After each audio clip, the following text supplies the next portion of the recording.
off-road racing dominance. Proprietary patented race technology. Proudly made in USA. Unparalleled customer service and support.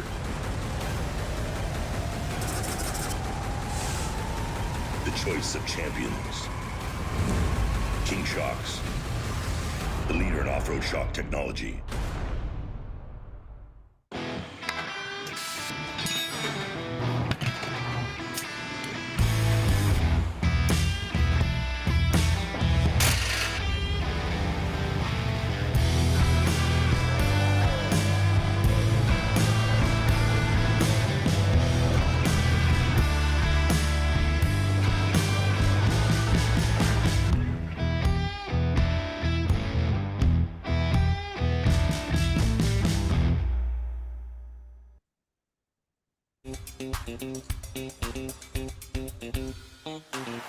Hey, Greg Adler here, president of Off-Road Warehouse and part-time off-road racer. Here at ORW, we're not just your typical off-road shop. We sell race parts. Come check it out. We sell everything from FK rod ends, Bragola, PCI radios, and we're even selling direct BF Goodrich racing tires. Check out any one of our 10 Off-Road Warehouse locations. Get you dialed for going down to Baja or anywhere else you play. Sure, everything's made of something, but time and sweat is what puts it together. And it's that relentless application of effort against the clock that created everything around us. The BF Goodrich HD terrain tire is engineered to tackle the extreme situations heavy-duty trucks are met with head on. Because downtime can't exist when there's a job to do. Time isn't something to marvel at.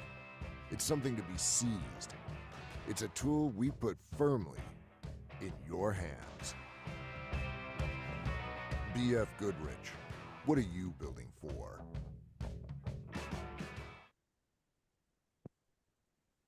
Hey, everybody. Welcome to this episode of Fishgistics.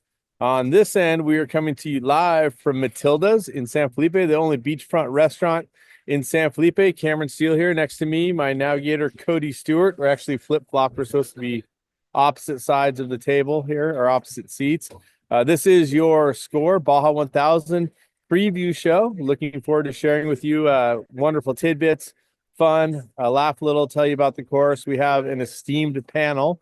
Here tonight, we have three of the most switched on Baja people that I know in this world. Three of the top 10 are right here. And then, of course, there's Fish and me. So we're bringing up the back row. I'd like to introduce, of course, first right next to me, Cody Stewart, the navigator in the number 16, also works for Jackson Motorsports and BF Goodrich. Cody, welcome to the show. Thanks for having us. Yeah. And then, of course, we're going to have Jose G, who is the big toe of Score International, the president, the boss, the guy that knows what's going on. Jose G, welcome to the Baja 1000 preview show. Sorry, I was muted. Hey, senores, great to see you and super happy to be in the program right now. Hey, senor Cody, welcome. Also on hand, we have Nate Hunt from Jackson Motorsports Group. He's coming to us today from the East Coast. He is a big part of BF Goodrich's effort here in Baja, and Jose G and Nate actually laid down the entire course and all the chase roads with Cody. So they'll have a wealth of information. I'm just the dork that likes to talk a lot. And of course, then there's the boss who pays us all so much to be here. I'm so excited to collect this check once again. Remember, every share is worth $20 to Cameron Steele. So please share away as we introduce the man, the myth, the legend, Fish. Austin Fish Farner, welcome to your own show, Fish. I got to say that your registration and your resolution looks so much better than the rest of us. But I think you have a studio and all that going on. And then you have that soft filter to make yourself look even prettier. Yeah. It's kind of like your paycheck. It's not $20 though. It's 20 pesos for each share. So sorry, but it's better than nothing. It's the only filter that Fish has. So that's right. Before we start, Nate and I, how much are we getting on this? 19.3, right, Nate? Yeah, Yeah. the same as the cut you get from the wine being sold. That 19.3% we're getting. So, Yes. something a little different. So, of course, we did Fishgistics live in-house many times, different places. We still do it live together here on Zoom. I did want to announce that the post Baja 1000 Fishgistics show will be a live reunion show where we'll get the whole team back together in one spot. So we can not only give each other a hard time, we can fist fight, Dan can break chairs, and we can just have a good time overall. Perfect. Let's do it. You ready to do that, Fish? We get it back together and make it happen? Yeah, we got to make it happen. Speaking of making it happen, I do want to say thank you to all of you guys because this show was we had a little curveball there. Jose had an important meeting he had to go do, so we had to reschedule it. And it's 6 o'clock at night. We've never done one of these live this late before. And I know where Nate is, it's 9 o'clock. So thank you guys for making it. And you guys are in the middle of Baja, and Jose's at his office in Ensenada. So thank you guys for coming on the show. Yeah, thanks for having us. Of course, you guys can feel free at home to send messages, questions to Fish through whichever social channels that you're watching right now. Fish will be able to answer or tee those questions up to us. We will do our best to try to answer them. I'll start off by saying everything you're about to see here and you have seen is opinion based. We're going to give you our best shot at giving you information, but of course, you need to do your own research. And nothing is a substitute for actually being there in person. So we will give you as much as we can. Many of us have spent decades on the peninsula, and we will try to share that with you at no cost to you. All you had to do was log on to Fishgistics. Now you're going to be spammed worldwide by all those people that are trying to survey political contests and what's happening in the world. But I wanted to say, first of all, thank goodness the elections are over in the United States, because political ads have been insane and the text messages have finally stopped. And I'm stoked to just get down here to Baja and go racing. Fish, I'm sure you're feeling the same relief. Yeah, now I know, like, when I get a text message, it's probably just going to be somebody needing an axle or a belt while they're pre-running and not a spam message. So kind of in the same category, actually, though. Gotcha. So this year's Baja 1000 is a loop race. Some of our schedule information I think we should tackle first of all. Yep. Let's get this up. Fish is going to give you some information. That's in some small type on the world. Lots of things going on Monday the 11th, qualifying and registration. Tuesday we'll be qualifying for those classes that are qualifying. Jose G, what classes will actually be qualifying? Just trophy trucks, trophy truck legends, and specs. That's those three classes only. Okay, awesome. I just wanted to tell you guys, we just got some crazy peppers delivered to the table from Matilda's. And so I might not be actually hosting much more, but take a look at this yumminess right here. If you can see that, it's shrimp season, and the shrimp fun has just been going on here in San Felipe. But anyway, so those are your qualifying classes for Tuesday. On Wednesday and Thursday, there will be registration. And of course, contingency. Yeah. Tech and contingency will also go down on those days. Any special notes or information, Jose G, that you want to share with the people about the schedule, tech, contingency? Try to have your crap together and bring in all your information at one time, of course, when you sign up. Yeah, that would be great, actually. Well, remember, we're going to open registration on Monday for qualifying teams, and registrations for it's going to be open since Tuesday. So when we're out at qualifying, some people are going to be at registration already. So we'll be busy all week. But yeah, please make sure you have all your stuff ready. Show up on time, especially if you're thinking about racing and you haven't registered. Don't show up Thursday at 4 p.m. and expect happy faces, right? So just like get your act, and we'll be super happy to welcome you here. And registration is at the Riviera Cultural Center once again, I believe, and tech and contingency surround that around the outside, correct? That is correct. Nothing changes. So registration at the Riviera, the Red Room, and contingency as normal. We're just gonna do a little post right before that so that people can start lining up for contingency at 10 p.m., not at 5 p.m., because that blocks the traffic. We're already blocking half of Ensenada, and then we're blocking it again on the other side on First Street. So 10 p.m. is when we can start lining up for contingency. Perfect. All right. And then there is also two different driver meetings, correct? You have the motorcycle and quad driver meeting, which is on Wednesday, it looks like, at 6 p.m. Is that correct? Yeah, Wednesday for motorcycles and quads at 6 p.m., a little bit earlier. And at 7 p.m., correct me if I'm wrong, for the rest of the classes, for all the four-wheeled vehicle classes. On Thursday, the next day. Say at 7. That the second one's at 7. Okay. Jose G, I hate to tell you, you can't be wrong because whatever you say is gospel. You are the boss, in case you forgot that part. But maybe I forgot the time and it's on the schedule. But yeah, it was 6 and 7. There was some confusion because on some of our documents, the motorcycle meeting was at 7 and then at 6. So we corrected that. For sure, the motorcycle meeting on Wednesday is at 6. 6 p.m. Perfect. And that would bring us to Friday, of course, race day. Jose G, can you walk us through a little bit of the timing for everybody? When the bikes will start? I can see here on the list, but if you'd like to run through it. Yeah, sure. Great. The bikes and quads are gonna start for the ceremonial start here in town at 12:15, and we're gonna give them the start at Nelson Ranch at 1 in the morning. So the first bike will actually start 1 in the morning up at Nelson's. Then the first trophy truck is gonna start in town at 9 a.m., and 10 a.m. at Nelson Ranch. So you have a full hour from town to get to Nelson Ranch and get restaged and everything. Perfect. And Nelson Ranch is open for people to spectate at on race day, correct? Yeah, that's correct. People should show up super early, because by the time that we start the trophy trucks, we don't want a huge line blocking the highway like we had last time.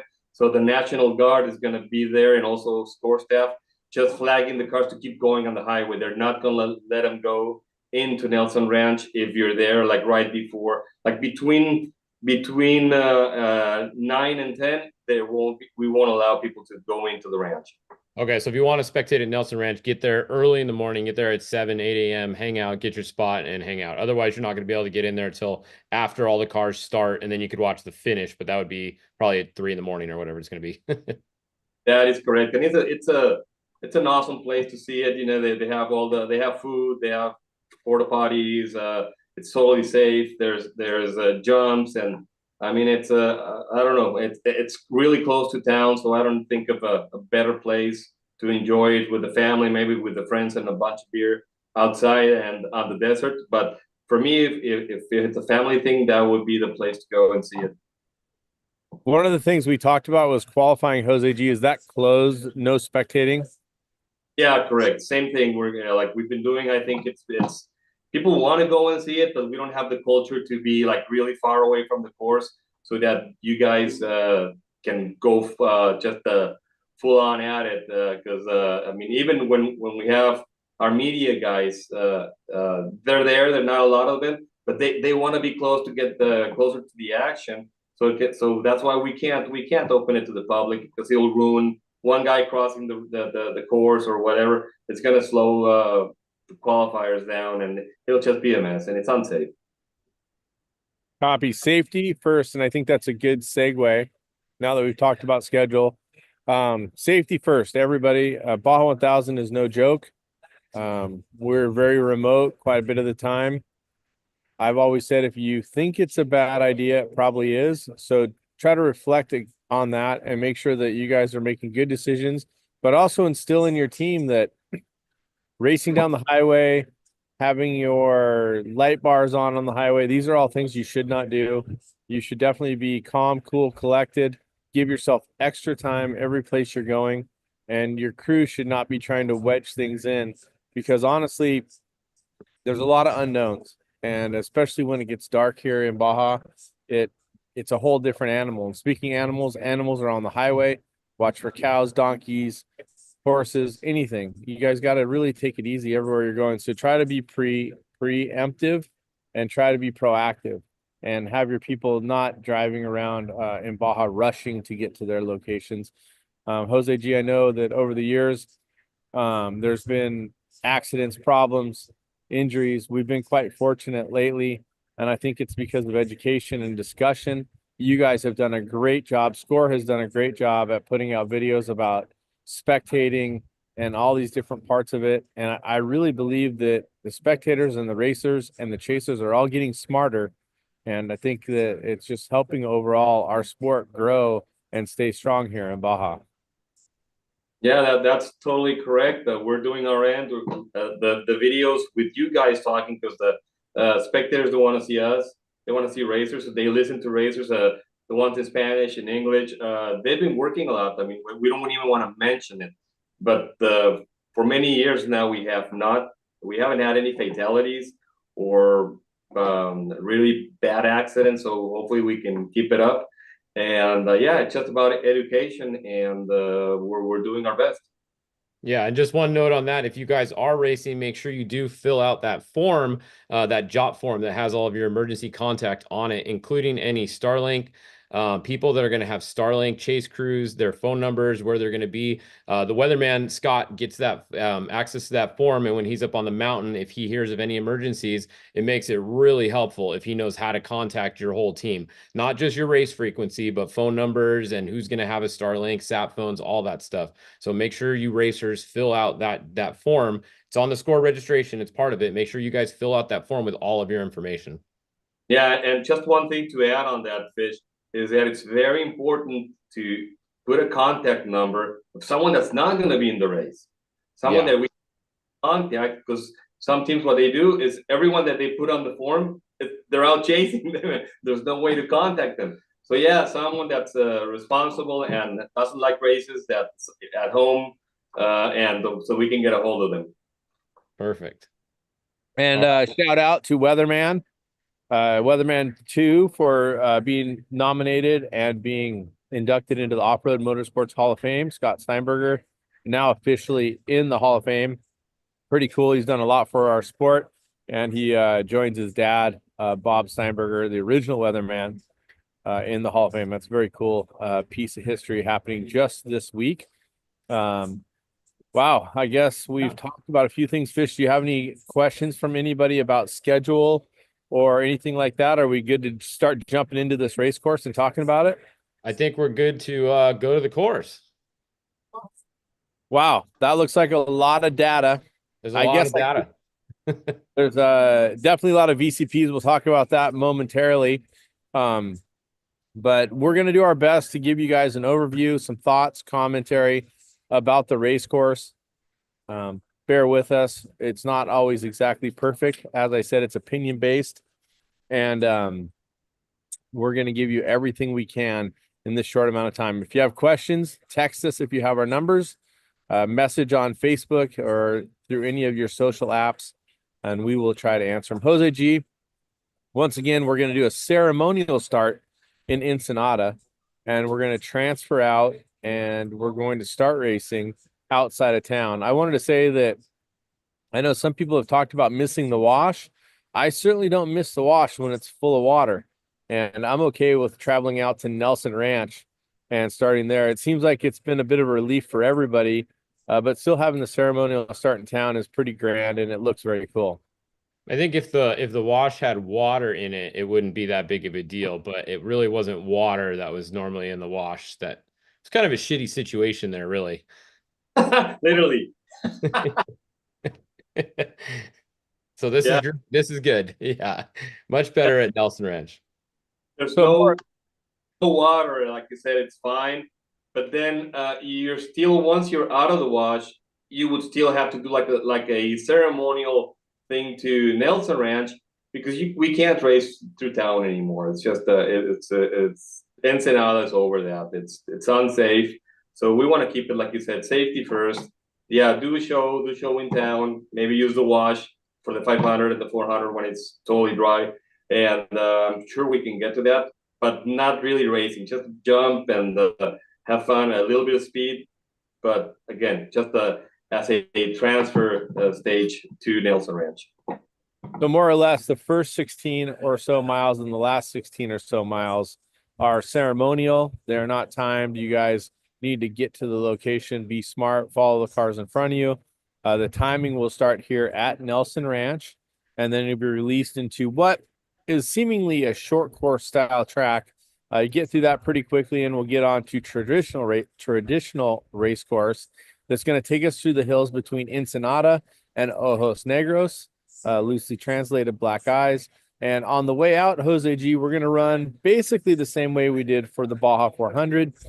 And we're going to get to this junction here outside of Ojos, and we're going to stay to the right and go into the super crappy, super rocky, super technical stuff to start the race.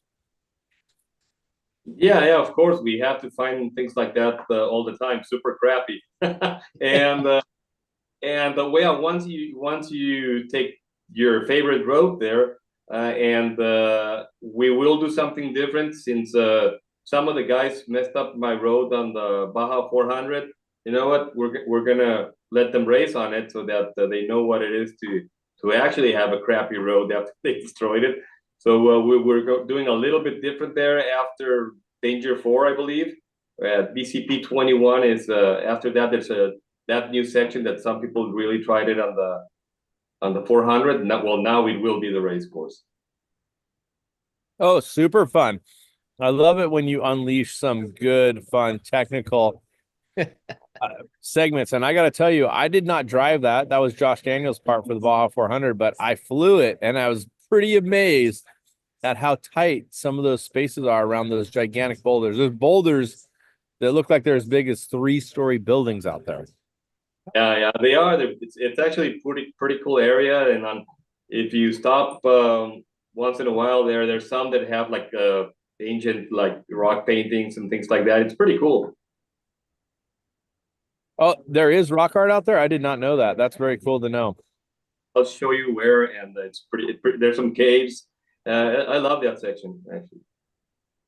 Baja is full of history. It's an amazing place for sure. That's going to take us out through the hills of the backside of Ojos Negros.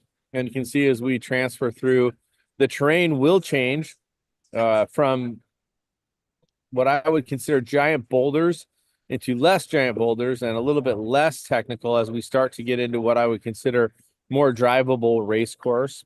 We'll come into the backside of the farms in Ojos Negros, and we'll jump into the Tres Hermanos Road for a short amount of time. And Jose G, I wanted to say, I do appreciate getting on that Tres Hermanos Road because of the history, but I also really enjoy not pre-running on it a ton. I like being off to the side. It's so much safer without local traffic. So I wanted to tell everybody that is pre-running that here in Mexico, even the smaller roads go somewhere to someone's rancho. So please remember it's pre-running, not pre-racing. And Jose G, like I was saying, you guys have done a great job at getting us off the main road quite a few times during the section. Yeah, thank you. And every time that we do whatever we can to keep the ranchers happy and to avoid accidents. And you said it perfectly. People are out there not pre-running, they're practicing, and they do it 8-10 times. So that really messes up the course. So I've always said it. I would love to reduce the pre-running time for next year, and it will happen. We have to do it so that just it doesn't get impossible for the future. And people really need to respect, especially if you're on the race course, fine. But yeah, you come back on the graded roads, the ones that we need to keep in good condition for the ranchers. And those guys are just flying, and it's a matter of time. It's not a matter of time. It has happened that they have head-ons, and then it's a huge problem. So let's just show a little bit of respect. So speaking of the pre-run, this is where you actually are supposed to start the pre-run right now and then finish it as well. What day are you going to be able to pre-run the start, and which direction are you only going to be able to go on it? Okay, that'll be only on Thursday and only outbound. Okay, so Thursday, and you can come from Nelson out to here basically, right? And you can actually turn around and go inbound, probably all the way to where, like right there, and then you would have to hit it again outbound. There's no way we would allow you to go from that point right there back to like Nelson Ranch. Okay, so on Thursday, this is open coming out. You can do this. You can go in on the right side here. And once you get here, you got to come back out. So just so everybody knows, it's the only day you're allowed to pre-run any of this section in here. And please, you don't need to pre-run, like especially the area there in my ranch. You don't need to pre-run it 10 times in one day. Because I just did it yesterday. It's all good. And what I'm going to hear on the drivers meeting that they had, oh, it got super soft. It's impossible. Why? Because everyone tried it like 10 times. So it's, if you mess it up, I mean, just man up and send someone there to where you know you're going to get stuck, right? Perfect. Jose, I just wanted to say that it won't be me because I'm thinking about taking the day off tomorrow and just hanging out here at Matilda's, at Stella's in San Felipe. It's so beautiful. It is a little chilly in San Felipe for my taste, but I will say that I might take the day off and not go pre-run some of this junk that you've thrown at us. So good. I want to say you guys conspiring to make it so so tough is fun, but it's also tough. Yeah, well, you know, Nate's the one that really tells me to find crappy stuff like that. He loves it, so not just me. Yeah, Nate, I think you're totally to blame. Let's talk about this, Nate, right here. There's I don't see a red line on it here in our preview, but Nate, when we get to VCP F, G, H, and I, that means it's a tolerance of 40 feet, Cody? Oh, yeah. Let's just clarify that for everybody. So if you guys are new, because sometimes new people are watching the show to race the Baja 1000, what is a VCP that has a number next to it? What is the distance you have to be within that? And then what is a VCP that has a letter? What is the different distance you have to be within of that? Let's ask Cody because he's my expert navigator. We missed the VCP at San Felipe, and Jose G gave us a penalty. So we're still not sure whose fault it was, but I'm sure Cody's buttoned up on exactly what the distances are on the VCPs. What do you got, Cody? I believe a numbered one is 120 feet. Am I right, Jose? And then a lettered one is 40 feet. Perfect. All right. Jose G, I'm never going to forgive you for taking that podium away from us. We finished in 5th place. I'm still mad at you, and we're not friends anymore. But we'll be nice on this webcast, okay? Because Fish said I had to be. Son, 5th place is not podium. That's what I said. 5th place is not podium. I'm super upset about this. Impacts our bonuses. Doesn't make us look as cool. Look, you just have to hit the piece and go faster. Stay on the race course, and you won't have to worry about it. Hey. There he is. Man. Nate's We were alive. on the race course. Oh, Nate's here. Oh, hey, Nate. Oh, hey. So I'm trying to follow this race course. I'm colorblind. little shout out to my buddy Tim Morton. I can't read any of the map because red's not cool, blue's not cool. So That's why I made like it white. your, I made your it white white for line. you. Look at that. Yeah, it's real cute. Yeah. So But no, so back on those letters and the red line, Cam, I haven't seen the red lines, but I'm pretty sure Jose's got a really nice red line map for you, and I'm pretty sure that road will probably be on there, and that's why the letters are there. So again, you don't want to get disqualified by doing something stupid there, so just stay on the course. Yeah, I was channeling my BJ Baldwin style, and I was going through VCPH on the gas. I was invited where I did see BJ the other day. Got up on 2 wheels, and I thought I was going to end up on that road. And I was like, that's a DQ zone, so I'm going to slow way down over there. No 2 wheels on that anymore. Plus, Cody yelled at me. Always. Someone's got to do it. So basically, you guys at home, I wanted to let you know, this entire area outside of Ojos, down towards Tres Hermanos, this is all a farming area. There's quite a few people out here.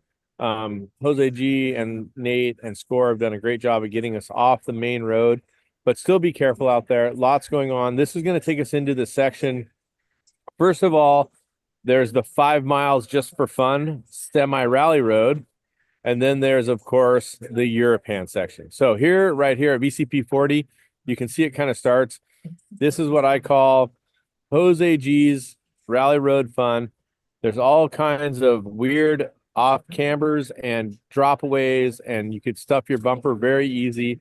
I'm going to tell you, going through this area, be very careful because it looks like you can go pretty quick, but there's lots of things that can get you. And it does look very smooth and fast in a few spots, and it really is technical. So be careful there as you get up towards race mile from 50 to 55, the 5 miles of rally racing that we have on this course. Then it goes into the dreaded European section. Now, Jose G is a bit of a sadist, and he put this together because he really wants to challenge everybody going through some of the tougher, and be honest with you, there's no one coming to help if you get stuck, if you make a mistake, if you break your car. So this is one of those sections where you should definitely think about what you're doing before you do it. That sound fair, Nate? Absolutely. And to be fair, I did not pre-run this section because there was absolutely no reason to, because we just did it at the 400, and it sucks. Hey, Nate, you've always told me it was your favorite section with your favorite song.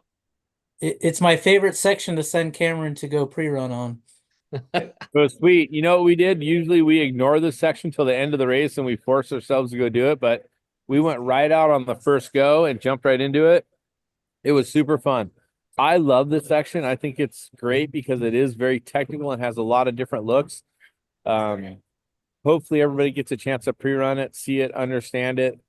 If not, just be careful, drive what you can see. Let's move a little further along. It is technical all through these mountains. There is, I did want to mention this one section up here. Where all the crazy hills that we drive through outside of European, Jose G? What VCP are we looking at? It's like zoom in a little bit more, and I'll tell you. Try it's in that area right there. Yep. There are a couple different roads out here, everybody. Try to pay attention. The roads will drop away. There are some pretty good sized hills where the race course is marked out there. Just try to really think about what you're doing. It's a little before that, I think. But there are multiple looks at it. If you can study a little bit on Google Earth, if you get the chance to pre-run, there are some there has been some driving around in different spots out there, although there are VCPs you have to hit. You can see it right back there. Go back just a little bit more the other way, Fish, back. Right there. You can kind of see like there's all kinds of trails and roads, and I think that Jose G, you guys have been doing a good job or interesting job in your marking and putting it on some of the more direct routes lately that some people have worked hard to make happen. But just everybody beware. There's a lot of big hills out there. Pay attention to what you're doing and know where you're going when you get into this. This is one of those sections that if you're not prepared, not thinking about it, you need to make sure you're finding your way through the course accurately. You feel good about that comment? Yep, for sure. And then also from about race mile 70 to the highway, there are a bunch of fences, there are gates that are up. I think I closed and opened about 5 or 6 gates in 2 miles. But just make sure during pre-running you guys close those gates so people's cattle and stuff don't get out, and we don't screw up their gates as well.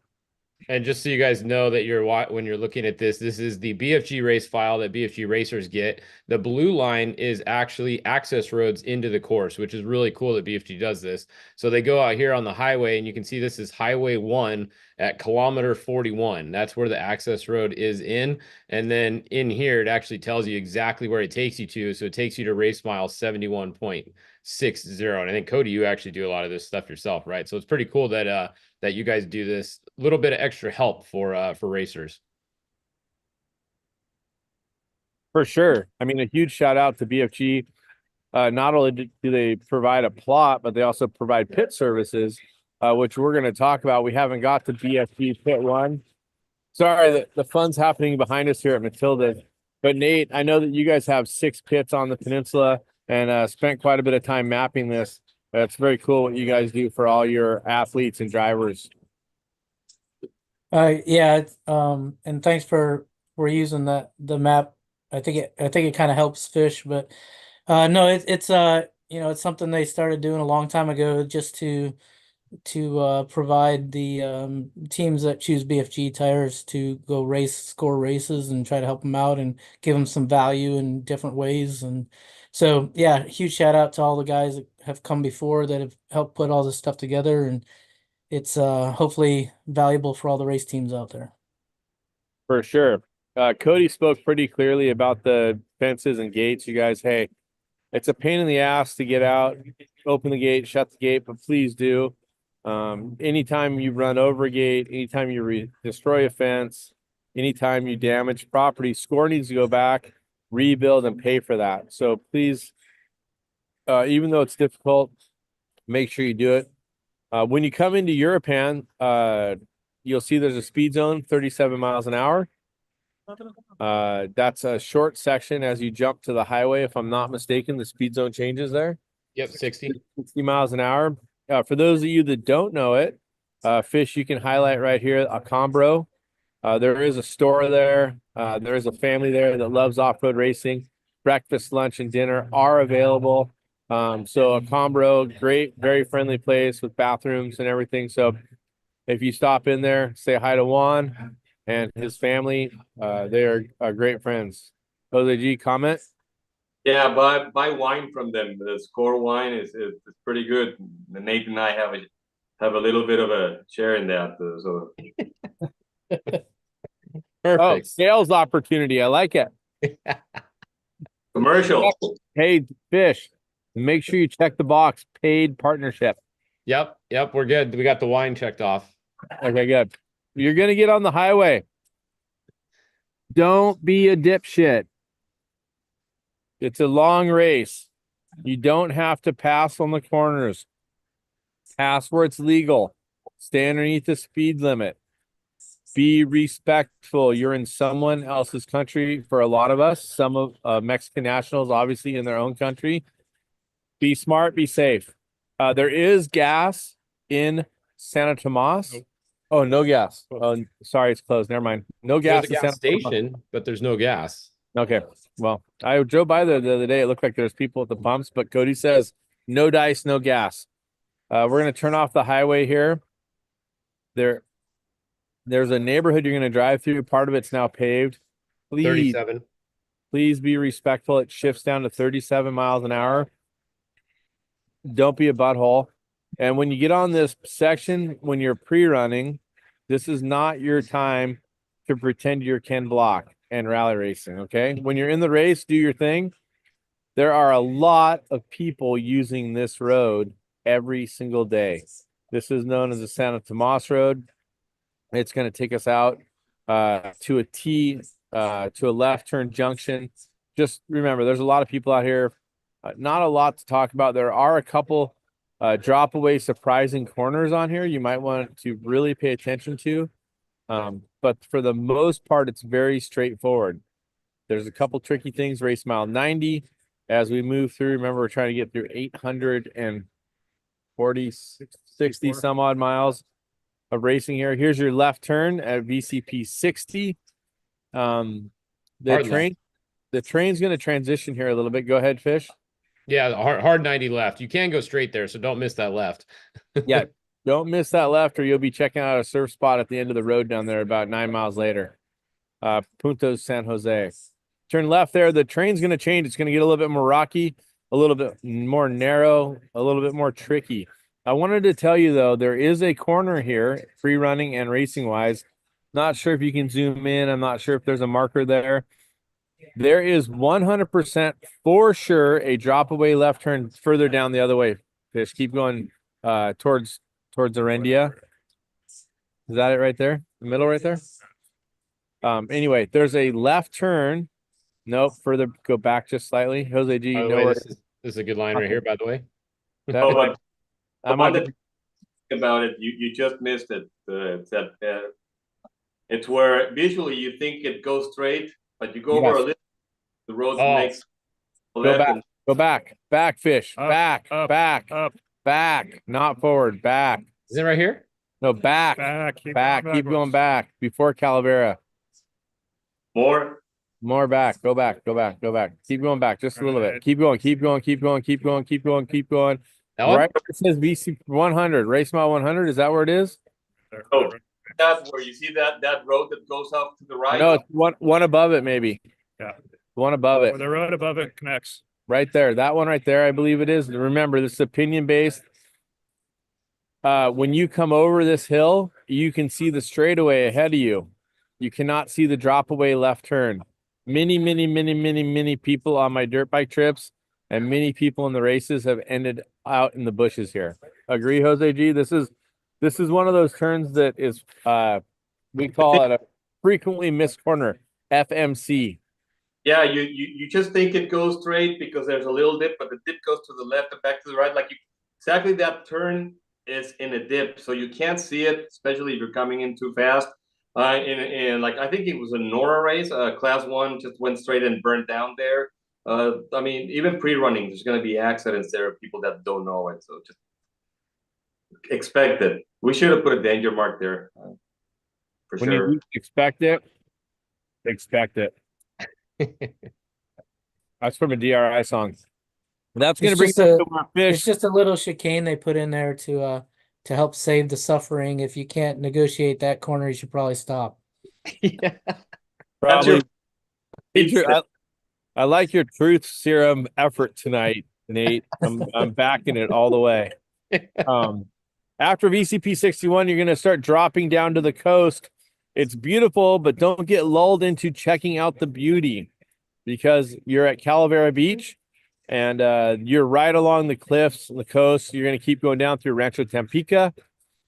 The reason it's named Tampico is because there was a ship that sank there in that little bay right there. If you search the history books, you'll find it. Keep moving south. We're going to go to Arendia. That's going to bring us into another speed zone. This is a heavy populated area. Expect campers, fans, racers, pits, all kinds of different stuff out in this section. You get off the highway or off the graded road into what we call a sand dune section. Jose G, again, I appreciate you getting off the main road as much as possible. Very cool. Thank you. That's going to bring us down through past Rancho Relaxo and into Arendida. I know I keep trying to say it right over all the years. You're going to jump into a speed zone 37 miles an hour. Please maintain your cool. Yes. There are roads that kind of differentiate this area. You can't use them. You have to be on the race course. Remember that, Jose G, is this correct that a speed zone is like one giant BCP? Yep, that is correct. The whole thing, so don't make your own way. And every speed zone, the beginning and the end, they're considered BCPs.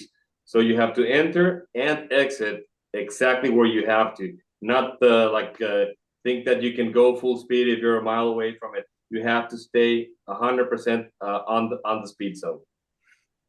Copy that. This is going to bring you into downtown Arendia. If you are pre-running, please be careful and safe. Lots of people around. This is a blind 90 right into a farm access road, which will take you down into the arroyo of Arendia. This is an area where you will see a ton of fans, kids, dogs, all kinds of chaos. Everybody, please be careful when pre-running and when racing, please. You're running right through a big population of people. They've all come to see your race. Be respectful of what you see here. Nate, this has become a very traditional part of our Baja racing courses. And we're very fortunate to have the people of Arendia and the local ejidos have us there. Yeah, and especially going through that wash when you're pre-running. On race day, obviously you go, but pre-running there's always cars going back and forth across those washes, so just be careful. Don't T-bone anybody. Yeah, you guys probably saw there was a video of during the Nora race, actually, right in here. There was a Tacoma that was going across and got hit by one of the cars. So there's bushes at the corner of these roads that when you're coming up the race course, it's really hard to see both directions. So make sure when you guys are pre-running, you kind of stop at all of these crossings through here and just make sure nobody's coming. Yeah, Go ahead. we already had one accident during pre-running so exactly on one of those crossroads. So just be extra careful. And also on race day, it happens every single time in that wash that locals are going to build a jump. And once we know, immediately we send the machinery and we and we take it and we knock it off. But for sure, watch out because on a night before every single race, the locals will build a jump. Well, we got a question for you, Cameron or Jose. Any good restaurants in Orindia? Anybody have a favorite restaurant in here while pre-running? I do have I haven't eaten I'll clarify, I have not had a meal in Orindia in over a year, but there are a couple of cool places to eat there. Of course, we stay at Coyote Cows quite a bit, but they don't provide meal service outside of people that are staying there, and it's only for breakfast. That's right where the speed zone starts, but right in the middle of town. Do you remember the name of the place that we eat? It's one block back off the main road. It is so yummy, but I haven't eaten in there in about 5 years, so I don't have a comment. Nate or Jose G, do you have a comment on a good place to eat in Orindia? Yeah, the only place I have is reach out to Cody and he can give you the Bulletproof Diesel guy's number and send them over to their house. Perfect. That's true too. Bulletproof Diesel does own Rancho Laxo. It's a pretty cool zone, but they do not have meal service there. So to answer your question, we don't have the answer to that question. There are a couple places that are reliable over the years that we've eaten there, but I've not stopped and had a meal in Orindia in probably over 2 years at this point. Right. Right up out of the wash after that, right? After you leave the wash, this is complete dog shit right here. Excuse my French. Be careful. There's a old water pipe that runs down the road there, and there's some pretty good washouts or what do you call rain ruts. Going up this hill, make sure you don't charge over the hill because there'll be a good surprise on a couple of them there. It's going to bring you into the back of these farm fields. They're good undulations, like good, I would say 800 feet, 1,000 feet high. Some of those places. Yeah. Jose G, there's a couple spots in here where we're going to run alongside the farm fields. If you want to clarify, go back just a little bit, Fish. These VCPs are set up so you don't run down on their farm roads, correct? Yeah, that's correct. Even though the owner is like a super nice guy and loves racing and his family is racing, we don't want to go really close to their field. So they're nice enough to let us do that and help us out all the time. So Don Rafa Navarro is, he's awesome guy. For sure. Super awesome. That's going to bring us down, and let's start moving forward a little bit. This is all of the South Orindia coming towards the Cerro Solo Road. A couple little different changes here. For those of you who haven't raced around this, the Cerro Solo is there, the mountain or the hill. We call it in the past Flat Tire Alley, running up alongside there by VCP 92, moving quicker as we move down towards VCP 97. This is the vicinity where the first BF Goodrich pit will be, if I'm not mistaken. It's a little further. It'll be on the map in a minute. Yeah. Now you went back to this VCP LMNO. This is to keep you off of the main graded road as you come down into Johnson Ranch. There are some really rocky sections there in that 135 area. We actually spit a drive shaft out there pre-running a couple years ago. Like it left the car and dropped out on the ground. But it was Cody's fault. Were you even with me? Yep. Yeah, he was. It was Cody's fault. But anyway, careful in there. That brings us down to VCP 97, hard left turn up through the hills. This is like a race section to avoid the graded roads. It's going to bring us into a Colonet, a popular area for spectators. Here is BFG Pit 1. Nate, you want to talk about services and what BFG pits provide? Oh yeah, I'll do it real fast. So pit 1 will have a semi. We have a mixture of semis, box truck, some pull behind trailers, depending on where it is on the course. But this particular one will have a semi. Every pit we have fueling, tire changing. We have a paramedic or at least a medic. We'll try to get paramedics at every pit. We have communications. We have fabricators, welders, like I said, tire changers, anything really that you need, minus changing a motor or a transmission out or something like that. But yeah, if you're running on BFG tires and you get registered, you can drop pit supplies off with us at Estero Beach. We'll take them out to the course. You can arrange with the fuel companies to get fuel dropped off at the pit, and we'll basically take care of any of your needs at the pit to help you get on to the next pit or get to the finish line. Ultimately, that's our goal to help the teams just make it to the finish and fulfill a dream. Nice. Word to the wise, VCP 105. You're going under Highway 1. There is a tight left right there coming out of, there's a tunnel, and then it goes around a fence. So just pay attention here. Tight left right. That's going to take you down to a bit of a small silty area, not real technical. We're going to start running along and then down into the Colonet Wash. And this is a long run. And as I think it was Fish was talking about the crossroads in the Rendia Wash, this is rife with crossroads. People are walking across and driving across a number of times in the section. Maybe I would say at least 8 different times. Really pay attention as you travel down the section. That brings you down to VCP 116. You make the left into some whoops, gets a little sandy, then gets a little, there's some sharp lips in there. Please be careful. We actually had a rider crash there on Ripped Cabo 2 weeks ago. And that's going to bring you into what I would consider the most glorious part of the Baja 1000, where you're racing along the coast through Cuatro Casas, then into shipwrecks. And then this section here, there are a couple very big dangers. Be careful racing through here along the coast. Don't get lost in looking at the view. These dangers are marked by score.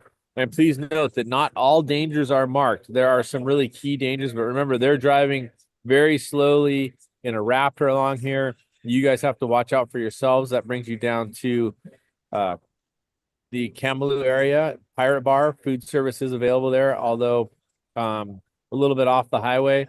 Please be careful here. You're going to drop right onto the beach rocks. Not there. Please don't go there. But there are some beach rocks here. It's really cool, Jose G, that you guys are able to maintain and retain the ability to drop right down onto the beach in a couple different spots. Yeah, and not only that, I mean, you already noticed that you did it, but we did not have to go out on the highway in Camaloo and do that like highway section that all of us do not love. So we were able to stay on the Pacific side, avoiding that piece of highway that it's always packed with traffic. So that was pretty cool to get that section back. For sure, you're running right along these cliff bluffs. Not very tall, maybe about 20 feet tall, and then rocks on the right-hand side. You're going to have to follow the line to go up to the left, cross the river, which is dry. And that's going to take you inland just for a little bit, through a bit of a canyon, little tricky section there, and back out to the bluffs. Now you're driving about 40 feet above the water, right outside the farms.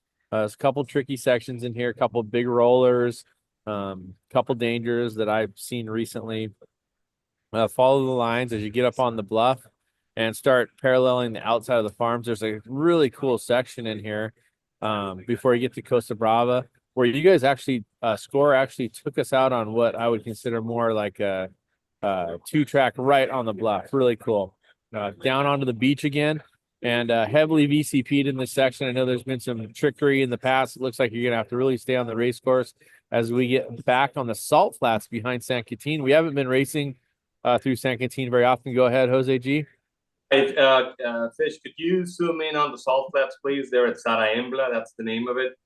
Is that right here?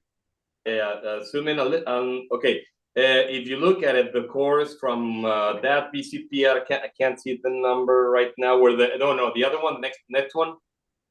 Okay, from that BCP to the other BCP, you have to stay on the course. Do not just connect it straight. The new municipality of San Quintin, they're going to have a huge party there. So it's going to be packed with people. They're building a jump. It's going to be like, I don't know, it's going to be a huge thing for them. So not only the jump that's already there, there's going to be a second one. So just remember that. I'll say it at the drivers meeting, but do not try to straight from one VCP to the other. It's VCP 154 to 155, it looks like. Don't do a straight line because then you're gonna be running over thousands of people. Yeah. Okay. Won't be good. Not a good idea. No. This area is super fun. There's a lot of flat, fast, a lot of jumps in here, but there's also a couple tricky sections. So make sure that you don't get caught out trying to jump something that you should not. Please be careful.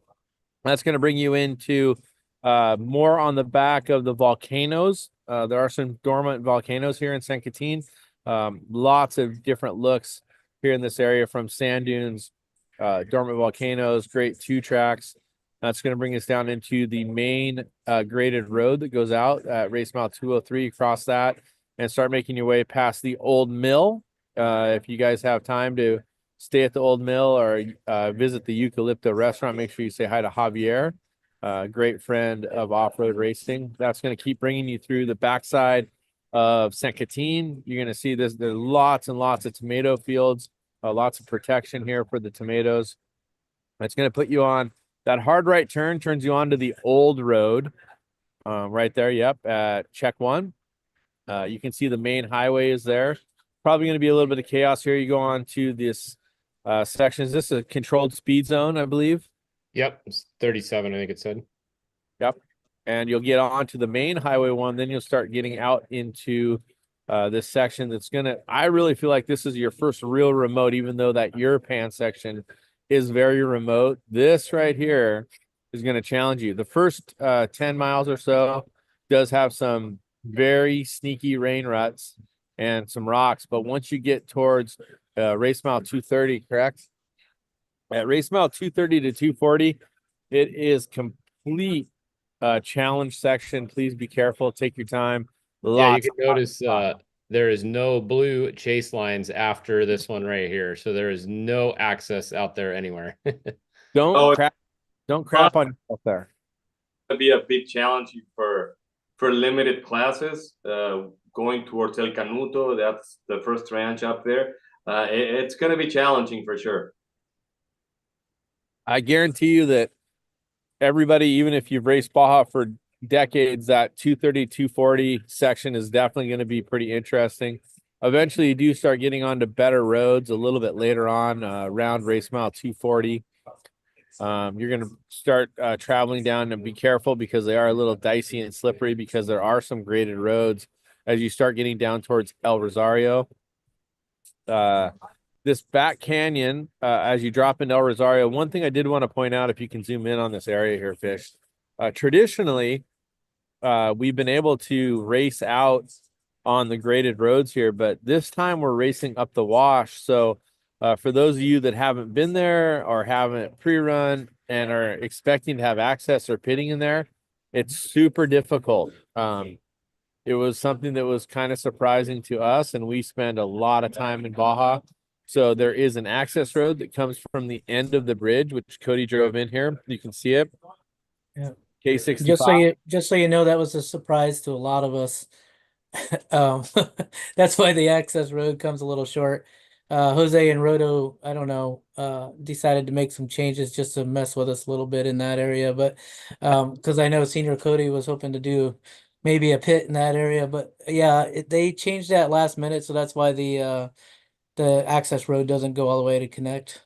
And just It so you looks guys like once you get to here, you can just go left and go up to it, basically, right? Correct. say that again. So Once yes, you get to the end of the road, just go left, and there is this dirt road that goes right up to the course. yeah, Yeah, There- you just don't have that solid, Yeah, there that is a solid ground to pit, like where There's- the access road ends. There's no way to pit there. I mean, you could, but we came to that junction there on the race course. There's a dirt bike looking for a place to pit, and us on the race course, both going really slow. You can barely see each other through those bushes that are there. You can see these bushes are about the same height as a car. So please, everybody, be really careful if you're out here in this El Rosario area. There are semi trucks that are driving that far out to bring goods from those farms. So that's one of the reasons that they've routed us through the wash. And remember, SCORE's working with all the local ejidos, the local governments, the local ranchers, the farmers, the landowners, to gain access for all of us. And sometimes it's not exactly the way SCORE would want to do it, but it's the best way for the locals also for us to do it. So this area is going to be a little tricky. You'll leave this El Rosario Wash. Oh, go ahead, Jose What do G. you got, Jose? Before you leave the area, zoom in there. We've been having already 2 complaints that passed those PCPs. There you go. There, the rancher is rerouting exactly on that road you see going up the hill to the right. So we're trying to find out exactly what the deal is. So hopefully that gets resolved pretty much tonight, because I think now they want us to go up on the right and come back on the race course. So we'll see. Don't know exactly why. Maybe to keep us away from that that field that it's. I mean, they just planted it. So we'll see. So that could be also something that Cody and Nate love. I mean, just another little change, but hopefully not. So one of the things to take note on for everybody at home is that many of these areas are rife with ranching. You can see in this Google Earth picture, there's a couple fields that are unplanted. And what happens is when they start to think that there's going to be a wet season, they'll till these, the local farmers will till these and get them ready and prepared. And then they'll start planting when they think they're going to have a wet season. So there's a lot of things that change on the fly. You can see here, we're going to race at VCP 198. You're racing right by some fields. This is what I call the red dirt section. It's going to change. The terrain's going to change on you. It's going to get red. You're going to start climbing through this hillside, rocks, red area before you start dropping down past race mile 270, 275. We're going to get into, it's the outskirts of the Boojum Highway. We're not actually racing on the Boojum Highway. This is BFG Pit 2 at race mile 277. You can see the multiple access roads out there. Cody, you were out there. How are the access to these different pits? The access out to this road is really nice. They have a mine out there, so there's semi trucks going in and out all the time. So they haven't really graded all the way out to basically out to that pit, the BFG pit out there. So this section here, Jose G, it's a little different. We're not going all the way out the back by that giant, the name of it escapes me, but the giant white rock hill climb. We're not going all the way out to that, correct? No, that section, part of it we've never raced before on, so that's why it wasn't familiar for you. Copy. So something new from Score, racing around the backside of these mountain ranges. Again, there's going to be more farm fields. Traditionally, a little bit further south, you're going to start finding some softer terrain. But for the most part, this looks like it's been, at least until you get to that hard left turn, it's been pretty hard pack and pretty easy, not easy, but running that's consistent. Is that correct, Jose G? Yeah, it is. And once you get to the highway again, that's a little new section that has never been ran, or at least that I know that we've never raced on it before. Coming to the highway or after the highway? To the highway. After it? So this is an area called Guayquil, big farming area. I'm not sure which parts of this we've ran before. I know in 2003 there was some racing in this area, but I don't think on the roads that we're on. So as Jose G is saying, something different. Gonna crank a left to back up towards St. Augustine. In a very strange twist, Jose G, we just rode this on our moto ride because we were trying to stay away from the heat on the single track in this area, and we rode this some of this 2-track. But this is I believe St. Augustine. Is that right? Area? Yep. Yeah. So anyway, we're raced through the back hills here. Lots of boojum trees. If you get a chance to pre-run this and get pictures and see it, boojums and cardones, this is one of the most fabulous areas in the Baja Peninsula. The Never Never, as we call it. It's super beautiful. Jose G, this danger number 19, I'm not sure what it is. You guys have dangers marked in different spots on the peninsula. There are so many. I mean, you could mark 1 million dangers on this race course. Yeah, we just do the basics, the ones that we know will catch you, but it depends on your class, how fast you're gonna hit it on your vehicle. So we just throw some out there so that people make their own notes. I mean, thank God we're allowed to pre-run, and we shouldn't even need to do those, but they're good for pre-running because we've had some that'll really get you. Even remember at the Coyote Ranch, we did one new road. It was marked. There was a danger on the GPS, and like 20 UTVs just wiped out pre-running. So they're there for a reason, and then you add your own depending on how fast you're going to be racing. For sure.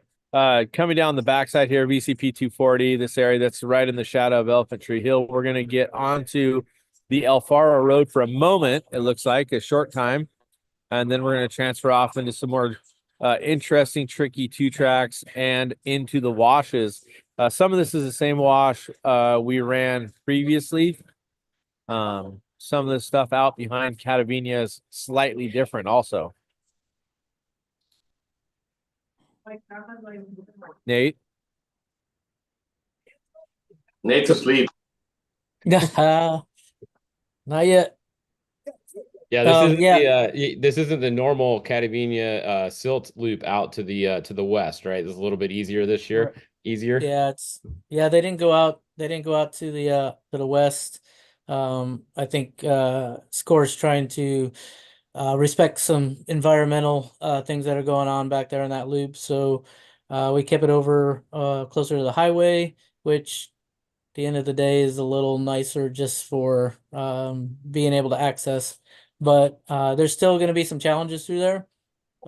When I went through after you cross the highway, it was pick your way through.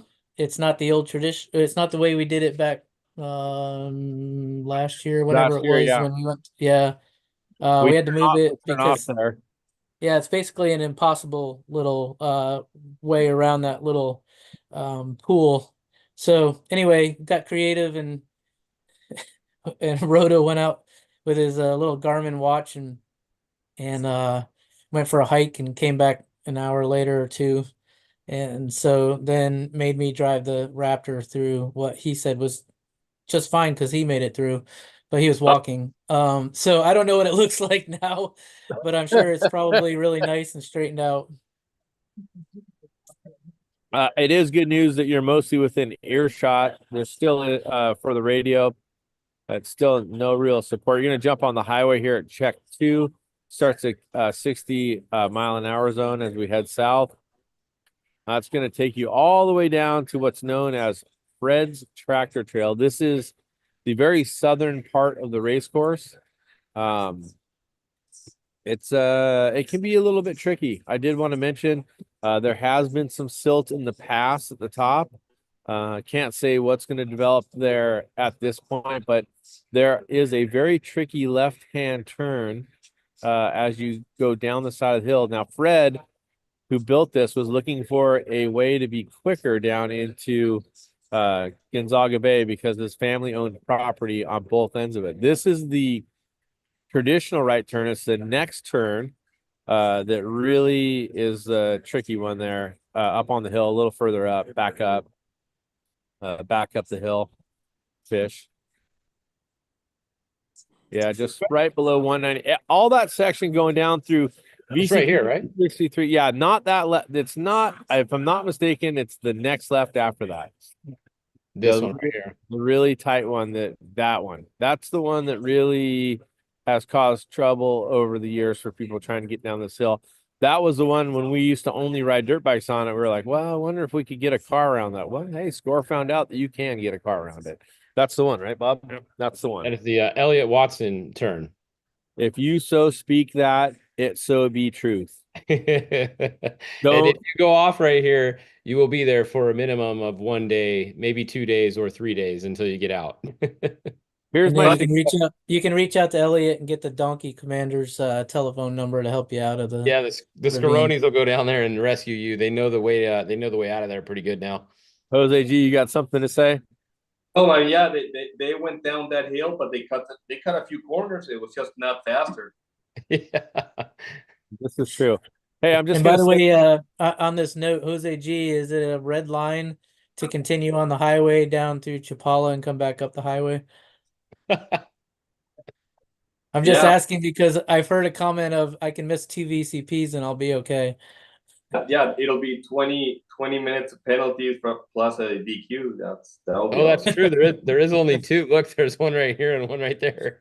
Yeah, one. We even and we have BCPs in places where, I mean, you can't miss them. I mean, but for us, when you miss a BCP, we need to know why you missed it. That's why it's there. So that'll tell us, oh, you went on the highway. That's awesome. That's it for you. So Yeah. So anyway, you guys don't crap on yourselves. Like when you get remote, you get someplace where you can bottleneck the race course. Don't be that guy to drop that right hand front tire off the side. That brings you into La Turquesa Wash. If you get to pre-run that in the daylight, that was one of Ox's favorite spots on the Baja Peninsula. Take a look around. There's some beauty in there. The Boojums, the Cardones, the elephant trees all come together at the bottom of that hill in that canyon, and the cactus forest is amazing. That's going to bring you down just outside of the new Coco's Corner. Get onto the Highway 5 as you travel north. Now, this is, as I say, if you want to explore the entire Baja Peninsula, you can't do it without the Black Doom. If you want to race tons of miles of Baja, you can't do it without the Black Doom. So the highway, unfortunately, is a part of it. This looks like BFG Pit 3 is here. Yep. And this is approximately 70 miles of pavement. Yep. It's a good section for your co-driver to take a quick 70-minute nap because it's going to be 70 minutes. I would say it's a good spot to have your co-driver drive when you can take a nap. Perfect. Yeah. We have one of those movable steering wheels. I just shifted over to Bob. He can handle it. So yeah, highway. One of the most beautiful places on the peninsula, Gonzaga Bay, Papa Fernandez. Great places. We're going to travel up here to race mile 470-ish, and we're going to turn left into Matomi Wash. It is an uphill wash. I don't think I haven't been in there this week, but overall, we're turning out before the Matomi Narrows. So I think that he says, Jose G says, just 1 second. This was his message. 1 second. He's got a phone call coming in. That's going to bring you into the yellow sand whoops, BCP 266. As you leave Matomi Wash, that's going to bring you up and around. Not a super tricky section, but pretty remote. You can see the access road coming in here. This is about race mile 500. Is that right, Cody? Yep. Right at the corner. Right at the corner is 500. This is where you're going to head into, I believe, a Zoufre wash. And you're going to get all the banger washes of San Felipe. You're going to head back up towards Chinate Wash and then back out to another access road. Did I say Chinate? Azufre, Guadamote, then Chinate, right? Is that right? He's watching out for me because sometimes I make mistakes. You will get on the old Portesias Road for a short amount of time. Is that right by the pump station? Yep. Now make the hard left off there. And, this is that San Felipe section. Lots of accesses, lots of people, lots of spectators. When you get close to the road, this is going up through Chinate Wash, and that's going to take you out towards, what am I looking at? You're running your mouse around on Chinate. Yeah, that's what it was saying. Chinate Wash. Oh, sorry, I couldn't see that. Fun wash, lots of rocks. Be careful, be smart. All those washes are remote. Pay attention. People have been driving through them for years. It is drivable. Make the right turn. This is something Score came up with about a decade ago. This is the super fun, smash the whoops, deal with the dog crap, adjacent to the Morelia Road. Now, when I was a kid, we got to race right on the road, or when I was younger. But now we don't get to, and you got to deal with this at race mile 550. This is real life, hardcore, smashing the bump Baja stuff. Nate, you love this in your Raptor, don't you? Yeah, absolutely. we do it like a Raptor just for fun. I love it. I'm so glad I don't go with you guys on that trip. But you guys, there is a road off to the side there. Don't race on it. Don't get on it. That's going to be a DQ zone. Stay on the race course, and that's going to bring you up to Morelia Junction, where Zoo Road comes in. This is access from San Felipe, and as you can see, it looks like a BFG pit is placed there. Is this BFG 4, Nate?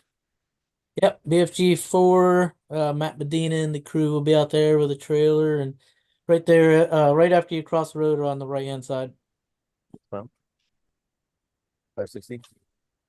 I believe this is in the neighborhood of race mile 560. Yep, Almost 559. exactly.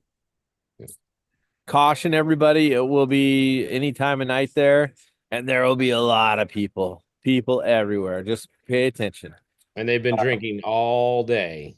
Yes, all day and And all there, night. and there is a speed zone right there where you cross the road, so pay attention to that too. Yeah, Very does that short go penalty zone, yeah. 37-mile-an-hour speed zone? Short one? Yes. Yes. Yep.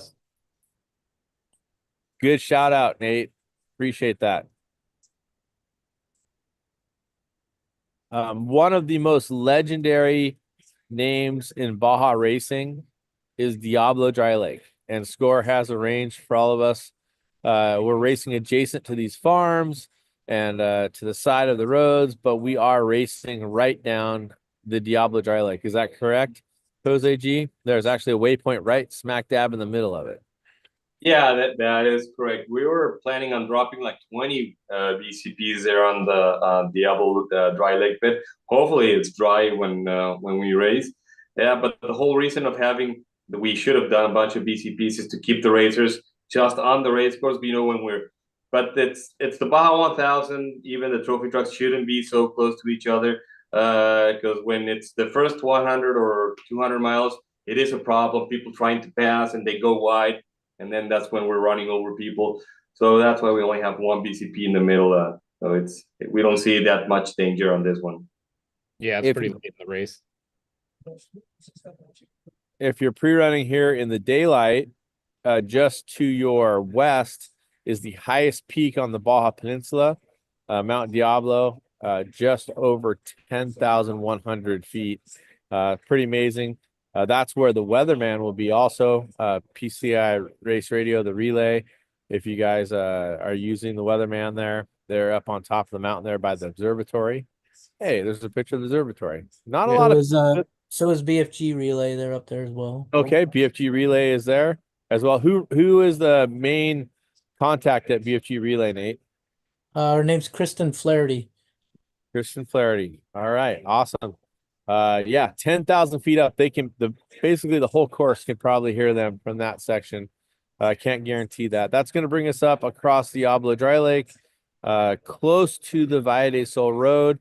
Unfortunately for Cody and I, this is a section where our friend Ox passed away in a non-racing incident. But the Ox Memorial is just adjacent to this spot where we stopped to celebrate. Today, I will share.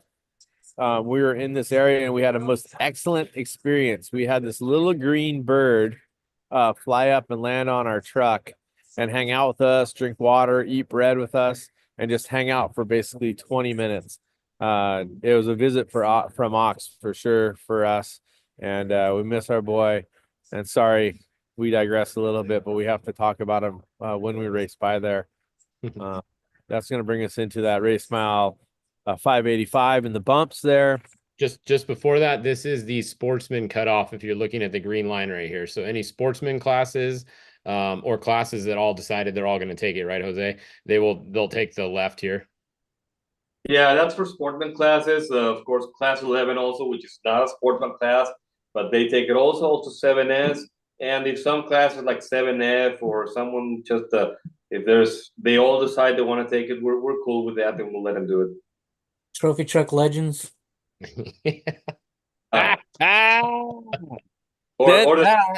the two-wheel. Did you say two-wheel drive, Jose G? The two-wheel drive's got to catch back up. I'm gonna come down there to Ensenada and put you in a chokehold. Just saying, this is our zone in the bumps over here. Remember, you're still into the record. You're still the fastest two-wheel drive driver. Yeah, we're working at it. This section right here can get a little tricky as you jump into this backwash area. We parked our truck here 2 years ago. Unfortunate, but it does happen. This is going to bring you into the Borrego area. Now, I wanted to mention over here at the first, where we come close to the highway the first time, go back just a little bit, Fish. right in this area. Traditionally, we come close to the highway, right where the Chase Road goes straight down to. We do not this time. So if you're not familiar with how the race course routes, just beware that it's not up on that hard pack. It's more down in the wash in that section. Race access there. We would normally call that kind of the Borrego Road crossing area. We're going to run alongside here in the wash. Another piece of beautiful Baja. I love this bonus section down here. This brings me back to my 3 poles roots and the earliest shortcuts we used to have when we were kids. Jose G running on what was once upon a time the shortcut back into what was the second effort of the race course, but it is all race course today.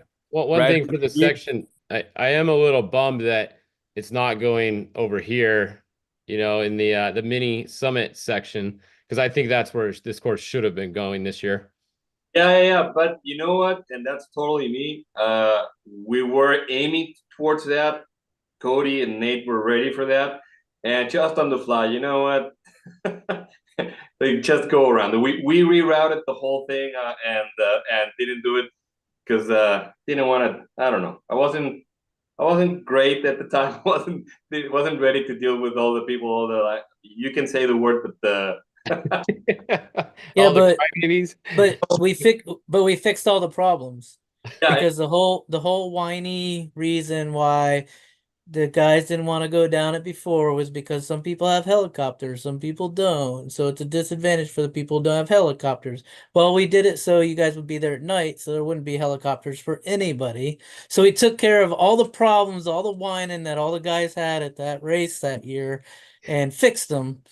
But no, from a safety standpoint, and at that point in the race is probably the right call. But I just wanted to point that out. I'm sure Brendan Gong would probably be agreeing with me at this point. I'm just saying I was pissed when we didn't get to go down it the first time. Now I'm pissed I didn't get to go down it this time. Someday, maybe the trophy trucks only can go on that or something like that. I'm not exactly sure, but I know the trophy truck guys are the big whiners in the sport. What did you say, Jose? What did you say, Jose? only ones that cried. The only ones that cried? Is that what he said? Yeah. For sure. I can tell you who didn't cry. Me and Cody, right? We were ready. We ride that on our dirt bikes before you fix it with the tractor. Anyway, that's going to bring you to the road crossing. And remember, be cautious. There's a speed zone there. Up into El Chinero, left into the wash. And this is one of the more beautiful sections on the race course. Many different colors of dirt, the reds, the grays, lots going on in here. Keep your head on a swivel. Be smart about it as you head to what I would call the north section of the race course near Saldana, BFG Pit 5. This is right around race mile. Was it 660, 655? 657, I think. 657. Yep. Right alongside Highway 5. This is where you'll have a massive amount of spectators coming out of Mexicali, which I believe is the 3rd most populous city on the Baja Peninsula. So heads up, lots and lots of people in this area. Sand coming in, sand going out, plenty of rocks to challenge you. I love this connector that you did. Go ahead, Nate. All right, just to go and not to prolong this too much, but I just want to do a shout out on this pit. This is actually going to be the wide open trailer. And for anybody that doesn't know what wide open is, should check it out because wide opens is a really neat ride down in Mexico. It's a really neat way to get out off road and have a really great experience with your family or your company or whatever. So check out wide open, but it's going to be the wide open trailer out there helping us out at Pit 5. Nice. That's awesome. Yeah, wide open. We see them around Baja. It's cool. The experience that you can get, Rive and Drive. They still provide race classes also, correct? Yeah. You can still just sign up and do the Baja 1000. Next year we'll be back on providing for all 4 races. So it's a really cool deal. Nice. I agree. Going out the back, you guys, this is going to get us out past the pump station La Ventana. one of the most spectacular fun washes. But then right here at VCP 359, there's plenty of dog crap, rocks, whoops. We were out there today. It looks just as crappy as it did 25 years ago, the first time I saw it, or however long ago. That brings us to the baby summit, is what we call it. And then down into these washes, moving fast. Jose G brought us through this fun section after race mile 690. I did get into this wash. This is a great wash. Anybody know the name of this wash? Back in the day, we called it cacahuate wash. Jose G, what's a cacahuate? Cacahuate, the peanut or what? Yeah, peanuts. We were just joking around. We didn't have a name for it, so we called it cacahuate wash, the peanut wash, because we were eating peanuts while we were pre-running. But anyway, I don't know that it has a name. It looks like it has a name. What's it? Say it. I don't know how to say it. Jose can say it. It's the Arrajal watch, right? Yes. That's what it looks like. Yeah, that's right. It's beautiful. What a great wash. We ran in there today. It looks beautiful, pretty straightforward. A couple races ago, there was a giant line that people developed out there. I won't say who, but that became part of the race course. It's interesting, Jose G, you guys, Nate, Jose G, one of you can answer, but I'm assuming you're looking at some of the more direct routes that are being used and you're just overlaying them into the race course, giving away those routes that someone worked hard for.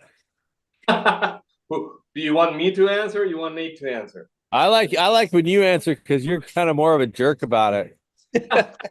Well, Nate's pretty good at it also. But Okay, Nate, give it to us.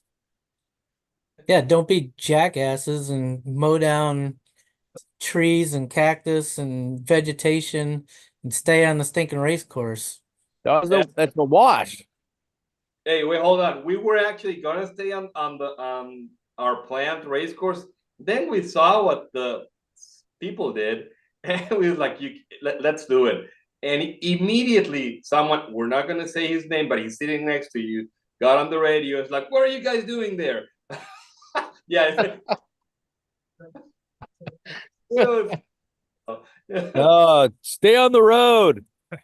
Anyway, this is a really cool wash, something different. A lot of people haven't seen it. Couple options in there. Be careful, stay on the race course, be smart. Yeah, we're not quite to it yet. We're a little further up, but this is a great section of race course.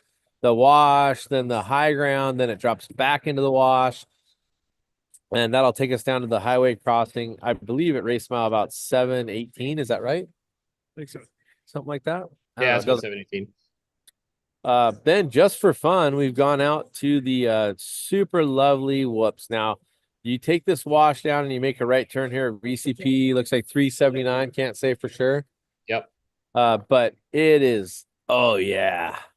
The Ironman dirt bike riders, when they get to these whoops, are gonna be like, oh yeah, thank you, score. This is an amazing part of just crap.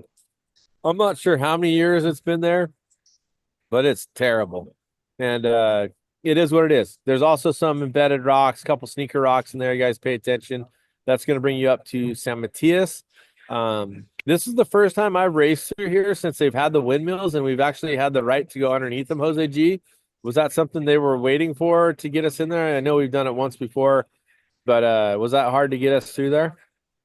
It was super hard. Well, we're actually totally away from not really far away, but we're borderline where they rent or are leasing from the Ejido, so they can't say no. The Ejido said yes. That's why we're racing like super close to them. And there's one of those huge power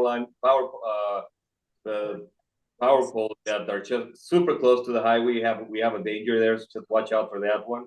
And yeah, for a while we couldn't race in that area. We had to stay on the highway.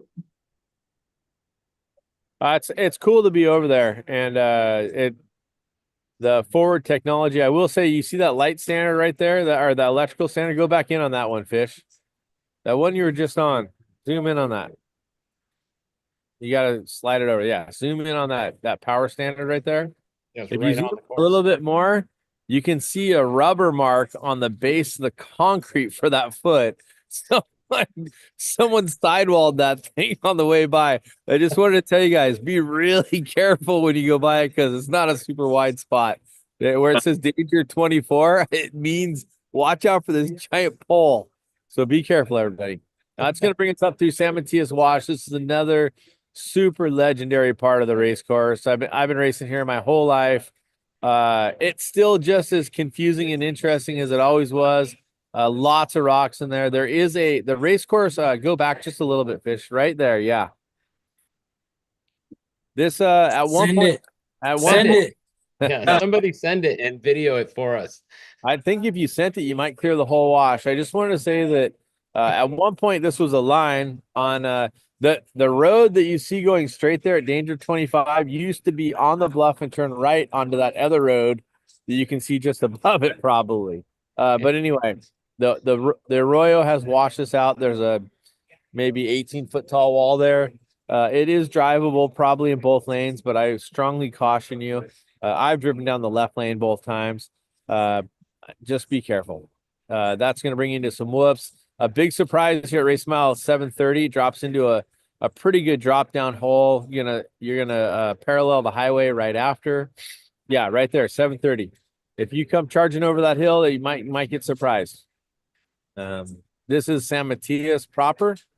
We're gonna get burritos right here for your food people that were asking. Breakfast burritos. This is where you want to get them at the yellow stand there. You call it yellow, I call it orange, but we were parked in front of it today. Is it yellow or orange? Huh? Yellow? Yellow. These guys, everybody here, Richie and Junior from my race team are here now too. They're calling it yellow, so yellow it.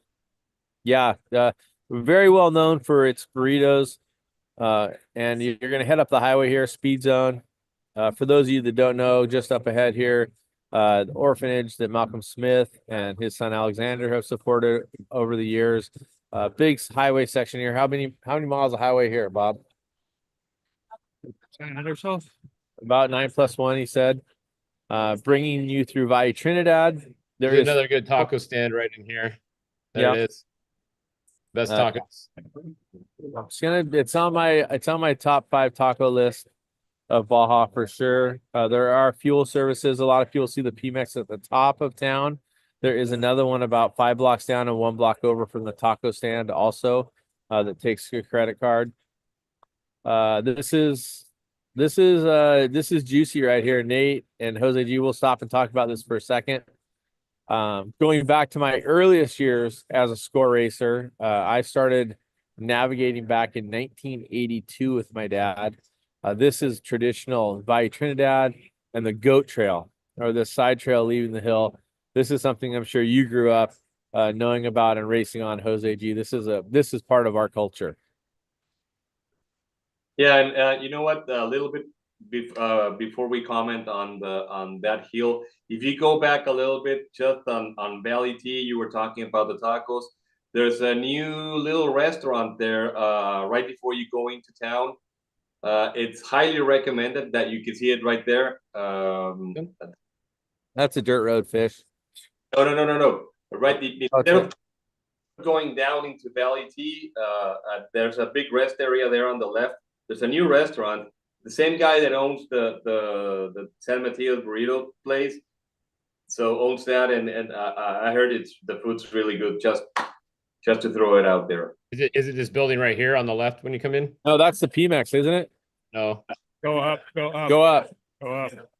There, that building right there on your left. Yeah, this one? Yeah. Okay. Yeah,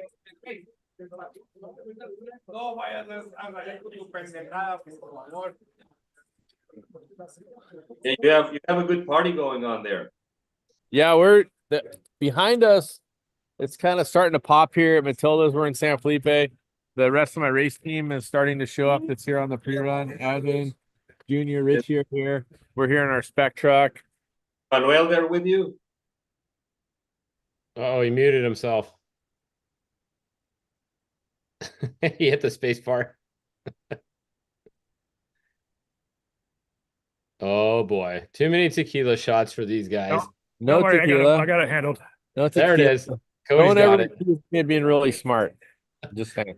All right, up the goat trail. Up the goat trail. Yeah. Hey, we've been scratching up our bedsides on that giant rock on the side. Please be careful. Think about what you're doing as you're climbing the side of that hill. Don't bottleneck it for everybody else. This is another fun section where we bypass going on the ranch road, turning left. This little ranch road, be careful. Then you turn left onto the junk and come back around. This brings you up through. I'm sorry, I was following fish. We're gonna head up towards Nuevo Junction again, a famous area in the race course. A little bit different here. I was excited to see this change right here, Jose G. I dig it. BFG, is this BFG 6? Yep. Yeah, this is our last pit, and just to point it out, the Sportsman Cut misses pit 5. So just to make people aware that are watching, if they take the Sportsman Cut, they're not going to hit pit 5. So this will be the last, the 5th pit for the Sportsman, 6th pit for the pros, and the last time you'll see us till the finish line. Thank you for that, Nate Hunt. You're welcome. Stoked to see this different change on going on the road a little bit. Was it hard to get that done? Is something different? It's cool. Staying No, on instead of cutting out into the little 2-track. yeah, What? sometimes we get lost and find cool roads, but no, it's we're always trying to throw things a little bit different. There's not a lot out there, but not a lot that we can use, because there are so many trails that we would love to use. But I think every race, we've been very consistent on at least a little bit, but we always have a little new section. Copy that. Yeah, I think you guys have been doing a great job. I liked the more direct route to the Santa Catarina Road. This is the road that comes out through the back of Independencia. I was glad to see not as much zigzagging going into that section, but I still see lots of zigzagging going through it. Fun section you guys have developed back there. Pretty tricky at different times, but pretty straightforward. Not anything that's really going to cause anybody trouble. No real get stuck sections or anything like that, but that's going to bring you back down to the highway. I think. Are we on the highway yet? No, we're zigzagging still. We're zigzagging. We're out the back. We're out the back. We're zigzagging. This area in here, there's just a lot of different gotchas and rocks sticking out. You guys be careful in there. You get towards the end of the race. Gonna cross the highway here. Or get on the highway, race mile 800 more or less. Love this new section, Jose G, that you guys have developed across here. Super fun, something different. There are a couple big rocks out there by race mile 800 and some big trees. Heads up, everybody. This section we should definitely discuss. Another one of those 40-foot variants.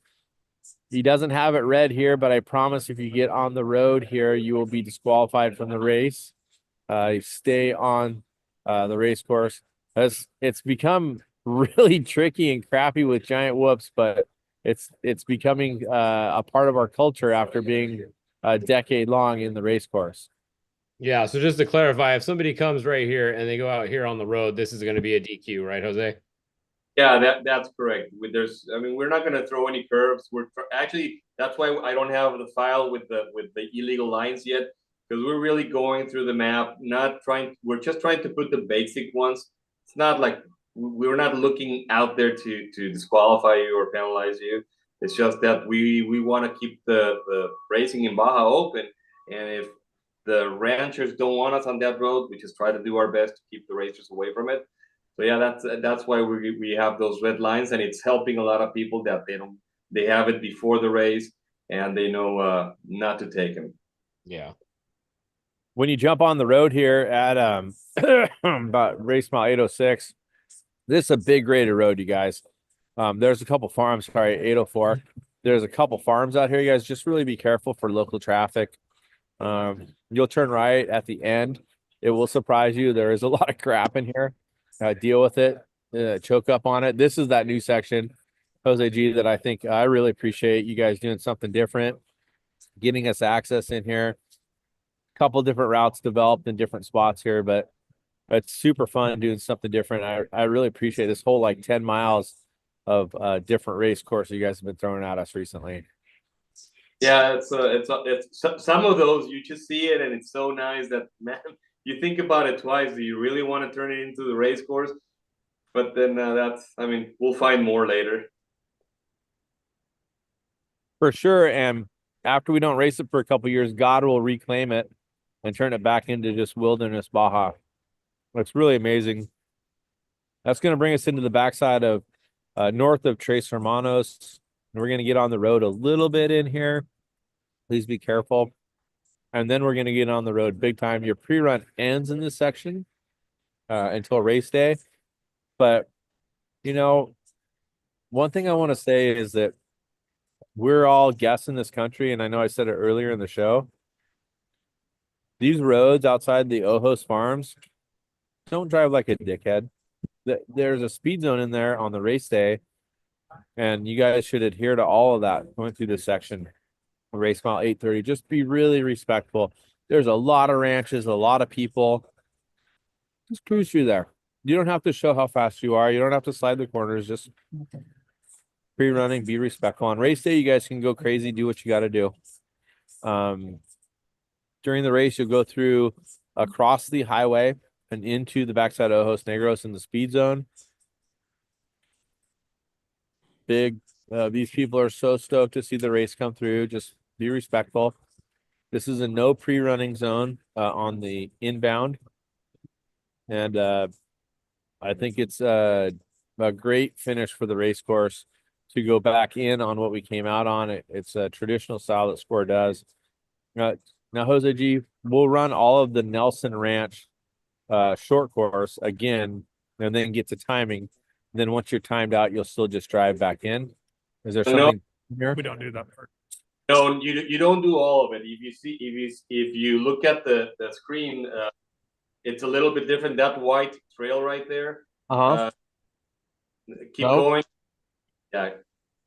So right here. there. So you're going to come in, you're going to do this little right side of it, and then as soon as you get to VCPT, you're going to turn left and come in this way, correct? Yeah, I mean, you already did the Baja 1000. You don't need to do anymore. So that whole section's a bit crappy for I mean, coming in after so many miles. So we're just going to take you direct to timing, and that's it. That's it. You say it so nonchalantly. That's just 860 miles getting your ass kicked for like a whole day and pre-running for like 2 weeks and spending hundreds of thousands of dollars or $1,000, whatever it costs you to do it. But everybody's all in, Jose G. It's a big deal. You got to accept that you're creating something pretty crazy and amazing for all of us. Exactly. That's why we're taking those. A lot of people told us that it was very difficult because of the dust and all that stuff in Nelson Ranch coming in. That's why we took that section off, so that once you're in Nelson Ranch, you're pretty much done. So it's going to be easier and better for everyone. All right, what are you thinking, Cameron, for average speed at this race? A couple of people asked for the trophy trucks. What are you guys thinking? How long? Nate, you got your hand up. What are you thinking? Two-wheel drive or all-wheel drive? Okay. Can you read between the lines, Nate? It's one of my buddy Evan's favorite tricks. So I'm going to expect to high five Cameron at 1:15 a.m. So average of just over 55 miles an hour. 55. All right. What do you think, Cameron? I think it's a pretty good average. I mean, Nate's pretty spot on. I think that there's going to be some sections where we average 70 plus.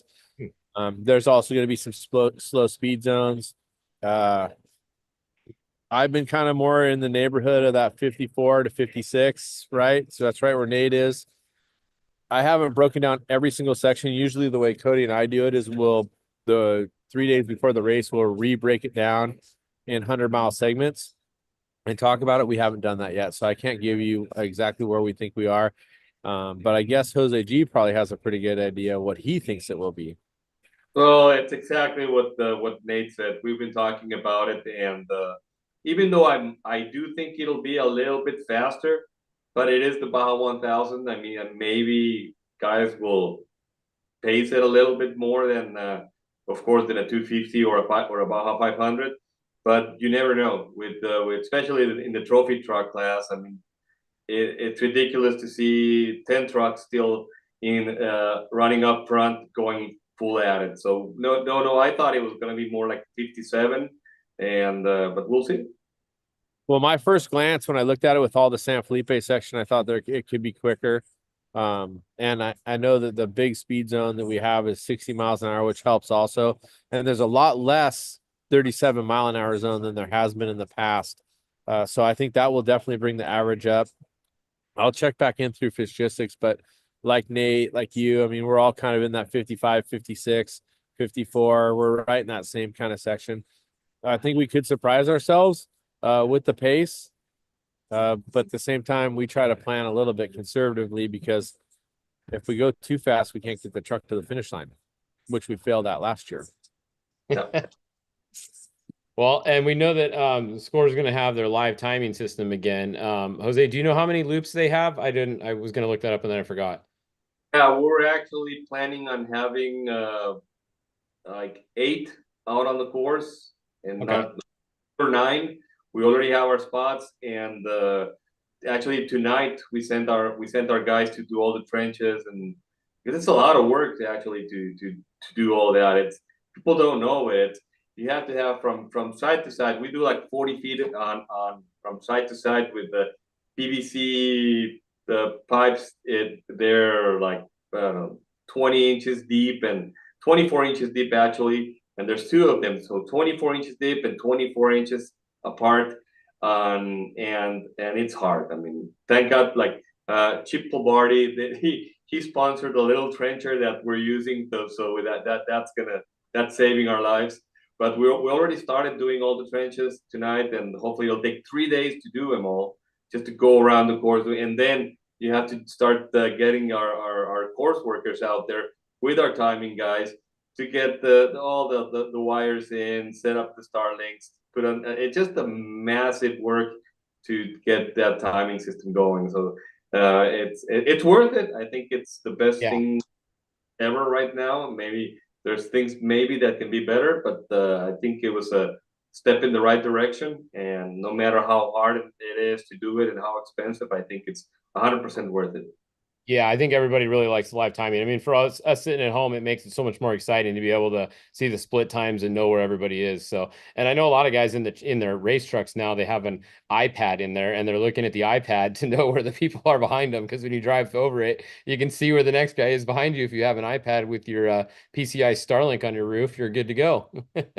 we have the Starstream Pro and with the PCI Starlink, and we have on Cody's side, because he's mostly looking at the dash all the time, we have a flip down 24-inch monitor that comes down, and you can see actually Fishgistics while we're racing, and through our Bluetooth we can listen to it. I can't watch it because I'm driving, but he'll give me the update of what's going on Fishgistics while we're driving, and then when we're done we just flip it up, and it's pretty cool. Chris Allen at Allen Motorsports built that for us. It infringes a little bit past the shifter, but it's freaking amazing to be able to watch what everybody else is doing. I definitely don't want you watching it during the race, because I don't want you to having another excuse why you didn't win. So definitely don't watch that. Zing. Wow. That's awesome. I love that. Thanks, Chris, for all your help. Well, thanks for beating me to it, Fish. Yeah. I love the abuse. We can take it, right, Bob? We've had some great success over the years. We're very fortunate to be a part of this and be a part of the front running trophy truck group. And we hope once again to be there. We're working towards it. Last year we were running that top 5 and left our motor sitting on the side of the road due to a bad sending unit, temperature sending unit. We raced with a bad unit all year long, if you can believe that, and ended up nailing the motor, turning it into mush. I raced mile 214 at the Baja 1000. $95,000. Just saying. All right. Well, I think that pretty much covers everything. Not enough? Do we do it? You got anything else, Jose? What do you got any other questions out there? I have it on my iPad, so even if you guys still have something to say, I'm down to 10% or less. So I'm not charging it. Jose G is so over you, Fish. What about you, Nate? What kind of smart comment do you have? My battery's down to about 10%, so I'm not gonna last much longer either. But I do want to do a huge shout out, Cameron. Thanks for doing this. I think you do a great job. You got my boy Cody. I know you call him your boy, my boy Cody down there. Take care of him. And big shout out though to Score. I think they do a fantastic job. I know Jose G and Roto and the whole crew work really, really hard. And the only impossibility in this whole thing is making everybody happy, and we all figure that out. But no, super, super shout out to those guys. And of course on my end, thanks to BFG for the investment that they do into the sport, for allowing us to go down there and help some people live out their dreams. And yeah, see you in a few days. Yeah, it's been amazing out here pre-running, talking to everybody. So much stoke, so much excitement. Bikes, UTVs, buggies, Baja bugs, just trophy truck specs, whatever. Everybody out here pre-running, enjoying the Baja. The locals have been so accommodating. Everybody that lives here seems to be very excited that we're here.